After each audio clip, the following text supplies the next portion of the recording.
Okay, welcome, Josh. How you doing today? Thanks for being here. I'm amazing. Thank you for having me. Yes, you are amazing. And today, I wanted to use your amazing brain to talk about VCs. I want to talk about pitching. You know a hell of a lot about pitches. You've heard hundreds on your show alone. So, in all those pitches, what do you think is the single most common mistake that you see founders make when pitching to VCs for funding? There's so many, but like I think the biggest thing is that they try to pitch VCs and tell them what they want to hear, Mm, which is good. You have to tell them what they want to hear, yes, but first you need to like really tell a story right. because VCs are just back to back to back to back meetings, pitches, meetings, decisions, emails. Like it's just a blur after a while. And if you don't tell them something on their call with you or their meeting with you that they're going to remember a week later, they literally aren't going to remember you. And so later on, when they don't respond to your email and you're like, why am I getting ghosted by all these VCs? It's because you didn't actually leave an impression on them. Your business might actually be a good fit, but it just didn't leave the impression that you meant to leave. So, Yeah. Yeah. Telling more personal stories seems to be quite a through line. I feel like through a lot of what you do on yeah. your show is everybody comes with a very strong story to kind of hook people. Is there like a good opening line formula that you've come across in your time? For me, I'm always trying to find like what is the good opening line for this particular founder that matches with their story. But I mean, I think starting with a big question or a big problem or something that like gets them out of their repetition of the day. You can ask the VC a question, like to get their gauge their sense of understanding by your industry. That's one way to just like classic, like get them involved. I mean, I love it when founders do this. It's almost like that TED Talk thing where it's like, did you know that 90% of people in America have a dog? That's a horrible stat, but you get painting a picture that shows like you're knowledgeable, you know what you're talking about. Or, a more common one is just telling the story of how you came to meet this problem. And I think the most savvy VCs realize in time how important it is personal motivation, like your reasons for solving a problem, Right. not just that you're there to make some money. Like obviously everyone needs to make money, but what's going to set you apart from the entrepreneur next door or your attachment to the market you're serving and your reason for solving it. There should be some passion there. I spent some time at a conference here. It's called the OOO Summit. A lot of the founders I talked to, one of the questions I asked them was, "How much would you sell me your business for?" Wait, for real? You just went up to like strangers and you're like, how much would you sell me your One business hundred for? percent. That's all I did there for for like 4 hours. It was great. And what kind of responses did you get? Actually, the answer that I got most of all was I wouldn't sell it. I wouldn't sell it. It's priceless, which I think is the response you want to hear, kind of going off what you were talking about, because these people were so passionate about their businesses, about this idea that they had, about this pain point that they were fixing, that Yeah. they didn't want to sell their business. They were like, no, I'm not in this to make money. I'm in it to solve a problem, which I think is exactly the kind of energy you're looking for here for a pitch. Yeah. Yeah. And I think that goes back to the other thing, which is like be authentically yourself. Everybody wants a pattern match for what they think VCs want. And I know why you do that. I understand why. But like if you don't match the pattern of a VC, nothing you say is going to change that. Right. Right. But you might actually lose someone by not being who you actually are in the room. And the right partner for you is going to recognize that. It's going to So be there. I know it's hard because VCs are brutal and you've got to pitch hundreds of them. And how do you be yourself time after time after time? But you got to aim for that. Yeah, and let's talk about VCs today. Has what VCs look for in pitches changed at all over time, in your opinion, since kind of you started your show? That's a good question. I think my understanding of what a good pitch is has changed. I think my understanding of what is a good business has certainly changed. We've seen a lot of that over time. The thing I realized recently is that people pay a lot of attention to traction. Like how much traction, momentum do you have? Like how good are you at actually running this business?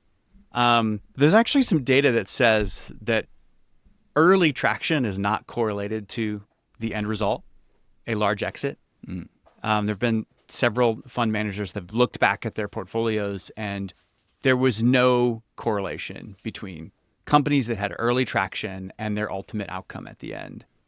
And which I think the lesson for me and how we evaluate companies is like the traction itself is a good measure for the price that you want to invest in this company and whether it's worth the investment at that given price. But it's not a measurement of opportunity. And just because some company has some early success right out gate doesn't mean you should ignore the company that doesn't have that early success. So I'm actually way more excited about a founder who, if I love the idea and I love the founder, I don't care that they're at the starting point. I'd much rather invest in them than invest in an idea I kind of like or a founder I kind of like, but they've got so much traction. It's just pulling me. We tend to think one is greater than the other, and it's the one with traction.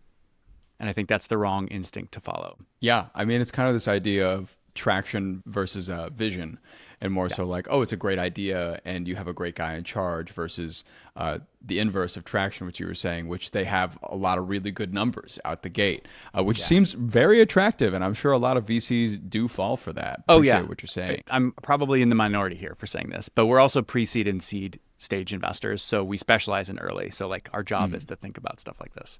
How transparent should your pitch be about like potential risks and challenges? Is there kind of such a thing as being too honest? Because we talked about a bit before about some people say exactly what VCs want to hear, which might help in some areas, but also might hurt them in others. So how honest should you really be throughout these meetings?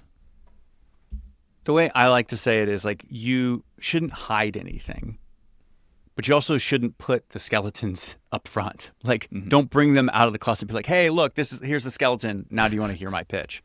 There was actually an episode of our show. It was this exact scenario where the founder had some messy stuff on the cap table. He actually didn't own as much of the company as VCs would like to see, but he didn't tell them that right up front.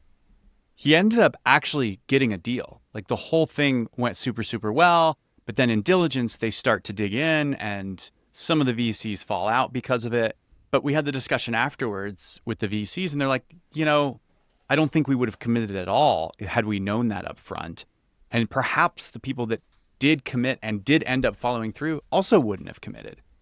So, everybody kind of knows, like, a good VC knows that there's stuff that they're going to need to uncover and unpack. You don't want to put that stuff out there up front. Like, you're not trying to hide it, but it also is a strange signal when you talk to a founder that's just like, hey, here's all my dirty laundry. And you're like, why are you telling me this? Right. So, it's weird, I guess, when it comes up unprompted, maybe. Yeah. So be honest when they ask, but, don't volunteer it. Like, do you want to know how bad my cap table is? That's nightmarish. It's pretty bad. Let me tell you about it. It's terrible. Here's a screenshot of it if you want to check it out. Yeah. So many VCs before have passed because of this. Don't let that sway your decision, though. But maybe that's not the best example, but I think you need to be authentic. Yes, but no reason to expose yourself. Totally. One more thing that I wanted to ask you about. You kind of mentioned before that you kind of changed your outlook on what's a good business, what's a good pitch over the past few years. What's like one piece of pitching advice that you've given that kind of would go against conventional wisdom of how to actually conduct a pitch? Yeah. I tell founders not to use their pitch deck. Okay.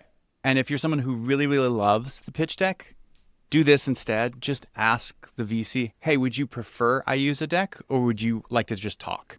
Worst case, that'll disarm them in a way that's refreshing and you'll kind of get hopefully a little bit of human connection. And then best case, they're like, yeah, I love the deck. You're like, show me your deck. And then you're great. You can, go into your favorite pitch deck. But we find that when people are watching what's on the screen, people are looking to the screen to see what they're going to say next. Every time you look at the screen and digest the information, that's a moment you're not engaging with your audience. So the same thing happens on Zoom calls. And yeah, you can memorize it, blah, blah, blah, but it's still going to be this passive thing. And really what you want to create that connection, particularly over Zoom where it's so hard to connect, you want to be looking at someone's eyes and you want to see them looking back at you. You want to see their facial expressions. So partially because of our show, and we're an audio first show that's just now doing YouTube. So we don't really do pitch decks on our show. So we force the founders to just talk to us. Yeah. And that's a really rare thing, but we found it actually works well. And some founders are, kind of pushing the deck to the side. I find the deck is just better to send either before the meeting to kind of give them a brief intro or afterwards for them to dig in, but not during the check call. it out. Yeah, no, I think that's a great shout right there, because I think it is, especially for a VC that's going through how many of these a day, or for you that's going through how many of these a day too, it must be nice to be able to just talk with the person that's conducting this and have kind of a more conversational appointment, rather than like, oh, here's my whole 10 slide presentation on like why you should pick my business. But yeah, a little less robotic, a little more human. Yeah, I think it's a great shout. Especially if it's a 30-minute call. 30 minutes is so little time. It's very little time. Yeah. Probably better to connect with the person than to give a deck presentation. Because I mean, if you're going to give a deck presentation, you might as well just send over like a video or something like that instead of having a meeting. Touche. There you go. And then one last thing. I don't know if this is counterintuitive or not, but I have to say it. Yeah, go for it. Say less. Say less. Say less than you're saying.